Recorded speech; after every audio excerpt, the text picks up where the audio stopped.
Hello, I'm John Eldridge, and welcome to the Ransomed Heart audio podcast. For more information on Ransomed Heart Ministries, our resources and events, please visit us online at www.ransomedheart.com. Craig, about 10 years ago now, we asked you to leave your home and family and 2 daughters and the world you'd known for many, many, many decades in Los Angeles and move to Colorado, come to Ransomed Heart, be a part of this. How hard was that for you and for Lori? Oh, my gosh. So many things to say, could say. Incredibly hard. You leave a world where you're just doing life together, swing by, fix a curtain, help with something, drop off a roll of paper towels from Costco, help edge the lawn. I don't know why the son-in-law isn't doing all this, but offer counsel, encouragement, talk. And then when you move geographically, now you switch to every phone call and every visit has a little more of a formal feel and texture. So just that natural being together changes. And that's probably the hardest part is just adjusting. Missed them, their friends, and everything they brought to our lives. That was the hard part. Friends, you're listening to the Ransomed Heart podcast. John Eldridge, Craig McConnell, Brad Beck on our team. Brad's actually the executive director of Ransomed Heart. And this week, wanted to talk a little bit about our experiences in changing families and in what is often referred to as the empty nest. All 3 of us now, I wouldn't say veterans of it, but having entered into it. And, just wanted to share our hearts and some of our thoughts on that.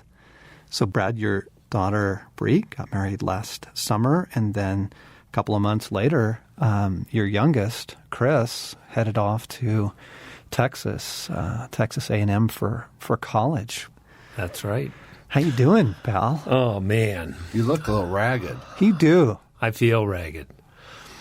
You know, intellectually, a little over a year ago when Bree and Drew got engaged, I thought, wow, when Chris goes off to college, Lisa and I will be home by ourselves. And that was purely an intellectual exercise. I would acknowledge that. I had no idea what it meant. Yep. No idea the shifts that were occurring. It didn't prepare for it at all. And so we actually kind of had a series of events. Chris graduated from high school at the end of May. Brianne came back, got married near the end of June. And then within 7 weeks of that, I drove Chris in his little 180,000-mile car to Texas to drop him off for college. Left him there, got on a plane, and flew back to my wife in my lovely house and realized that a corner had been I had gone around a corner that Lisa and I had never gone around before. And life was different. It was going to be forever different. Doesn't mean they're not coming back to the house. It doesn't mean we're not going to see them again. It's just something has really shifted. And a lot of this shift was good. A lot of this shift I was not prepared for. Yeah. It snuck up on me. To say that you turned a corner is a far too gentle metaphor. The bottom fell out. Yeah. I mean, just the emotional, for Lisa, for a mom, right. And then all that brings up in a marriage. I mean, it's not exactly been something that you have just sort of danced through. No, it hasn't. There's been huge shifts in our relationships. We miss Brianne. We miss Chris. Yeah. I mean, Brianna had been gone for a while. She had gone away to college, but when it felt like she gets married and she moves, it's a lot different than when they're single and they move. Oh, exactly. And the last one, your attention goes to the one that's still at home. Mm-hmm. So when Brianna left for college, I mean, we had Chris's high school life, and it was full, and it was good, and he had friends, and we were in the high school scene, and then it ended. Yeah. It just ended. Yeah. It ended when we took him off to college. I was going to say, it's like the rapture. Yeah. You're left with a world that's very different. You are. Friends, those of you with younger children, you need to be prepared that taking your child to college, if that day comes, dropping them off and driving away, first for Sam, then for Blaine, then this fall for Luke, is the hardest thing I have ever done. I think maybe literally ever. But certainly as a parent, the hardest thing is just, I mean, Craig, I remember when you took Megan to Capernwray in England and dropped her off and you got back to your hotel room. Yeah. I just bawled. You fell apart. Totally. Wailing. Yeah. I mean, it just felt like devastation, loss, Yes. And it's helpful, friends, as a category. I hope you know that initially we experience all change as loss. That's just kind of how the human heart processes it. But, to enter into a new stage, whether it's literally losing a spouse or changes, moving to a new city, children getting older, whatever that may be, it's loss. It's loss. And for us, dropping Luke off was brutal. But what blew me away, it's Labor Day weekend. We're in Spokane, Washington. Luke, we said our goodbyes to him and shed our tears. And we did our best in each of these scenarios to prepare our sons for it and also to prepare our sons for our emotions, because they don't have the same emotions. For them, it's mostly excitement. It's mostly, woohoo, I'm starting college and new friends. Right. And, they're on an adventure. For the parent, it's just, it's loss. And so to prepare them for our emotions and talk that through and say, look, mom and dad are, we're going to kind of fall apart. And that's not your fault. And you don't have to take care of us. Yeah, that's good. We've coached all three sons on that. We're going to be okay. Our tears mean we love you. Yeah. But then to get in the car, we're not even out of the parking lot of the college yet. And I was absolutely blown away by, in one goodbye, our life has completely changed now for the rest of our life. I mean, that moment now, Luke has left, and everything's different now. And to come back home into the empty house, I mean, the sorrow, the grief. Craig, you were wailing in your hotel room, and just it's brutal. Yeah. I remember going into my daughter's bedroom, and you just sit there and look at everything, and you see their entire life kind of pass before you. Yeah. By all the little knickknacks, and you don't want to change your sheets, you don't want to pick anything up, and it's really, you really go through this odd grief. Oh, it's grief. Yeah. Yes, It's grief. In fact, for several weeks, I was unable to go into Luke's room. I just couldn't do it. I couldn't take it. I think just to say that the grief is normal, the grief is okay, to experience change as loss, and yet the thing I was so powerfully aware of also is in the midst of the sorrow, don't make agreements.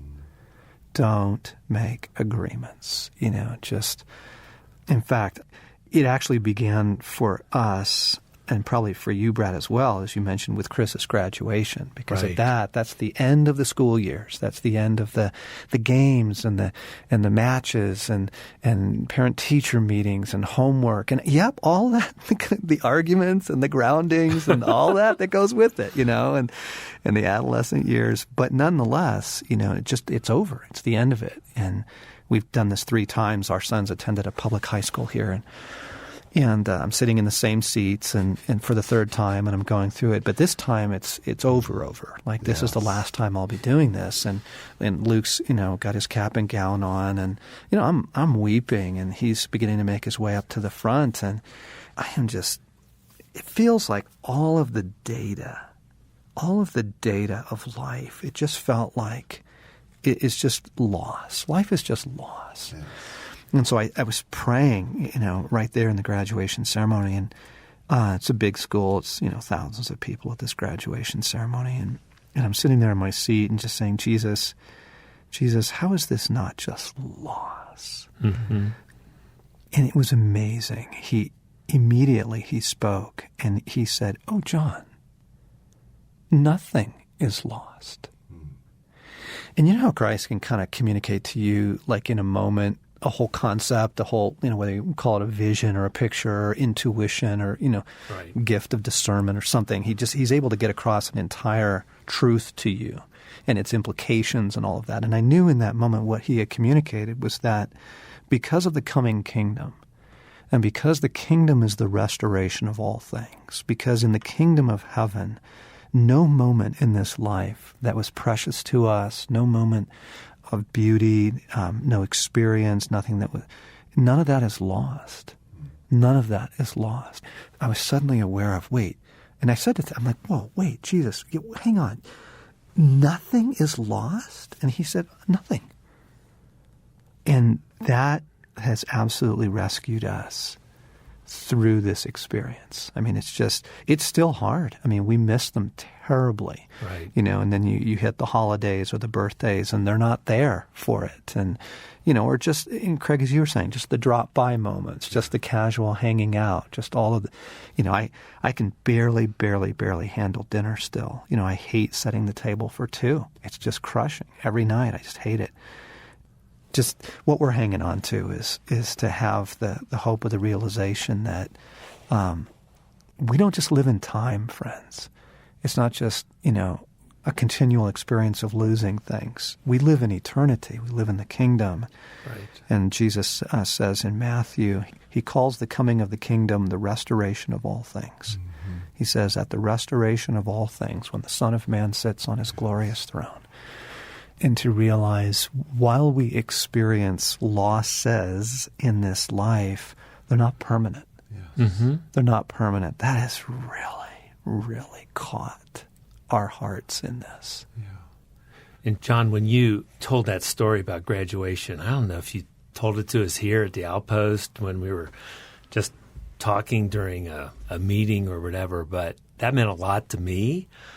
That was part of the framework and the worldview I was able to carry on through Brianne's wedding and then driving Chris down to Texas.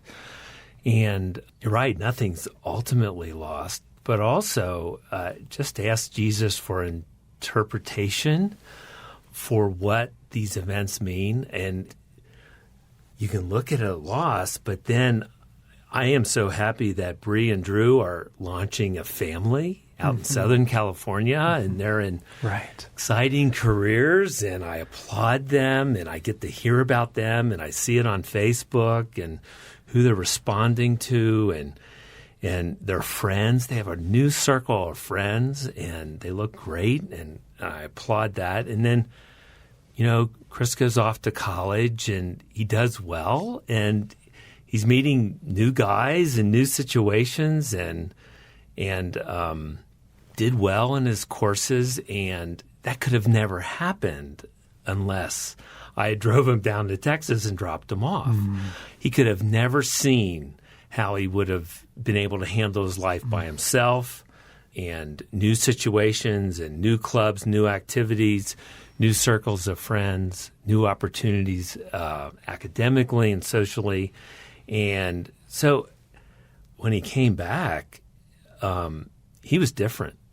He was different. And some of it was sad. Wow, he didn't need me as much as I thought he needed me.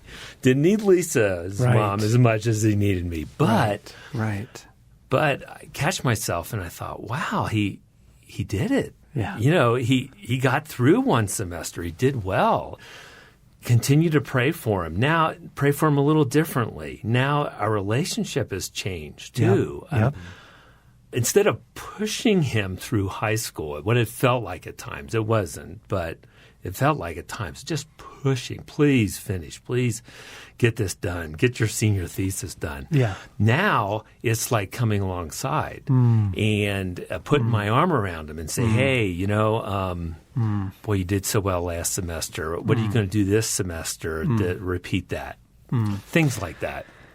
Brad, I think what you said about needing an interpretation from Christ is huge. And John, I think we've hit this before, is just in times of pain, we can make so many agreements. And we really need Christ to interpret our losses, our grief, our pain. Or just change. Yes. Right. Or simply change, to interpret the change. Yeah. I think the other thing that, just to speak to parents who are in this, gone through it, or anticipating it now because of this podcast is, Craig, the other day I heard the most beautiful thing going on. Your office door was open and so was mine. And I heard you on the phone with one of your daughters. I don't know which one it was. But the context, I could only hear one side of the conversation. And it was essentially, oh, sweetheart, honey, you're going to be okay. Everything's going to be all right. Now, remember what happened last time. And I mean, how old are your daughters now? They're in their 30s? It's shocking. Yes, I have a 30-year-old daughter with 2 children and a 33-year-old daughter with 2 children. And yet, you're still a dad. Yep. You were in that moment. It was the most beautiful. You were still fathering them. Once a parent, always a parent. That's true. Really beautiful in that. So loss in this stage, but in some ways some new and beautiful things with them. And I know you're so proud of your daughters. And yeah, as time goes by, you see the story that is their family and life, and it's pretty phenomenal watching these little stories develop and to be alongside encouraging them. Yeah.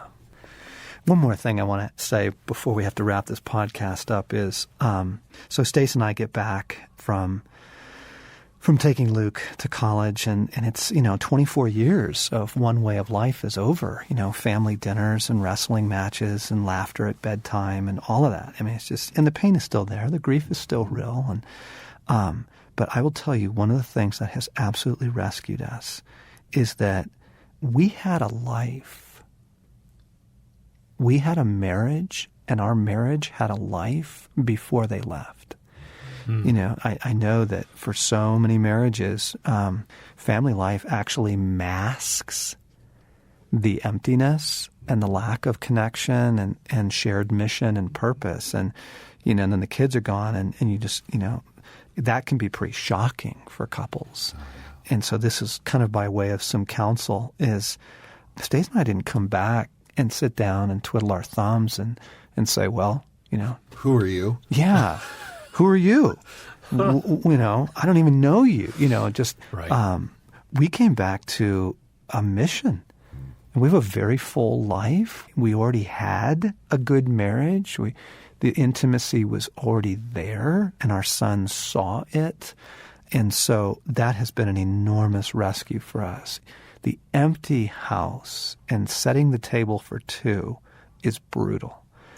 But at the same time, I can't imagine how horrible it would be if there was no shared purpose, no mission, nothing we were looking forward to together. So if you don't have that, you better get it, and you got to cultivate that. And because ultimately,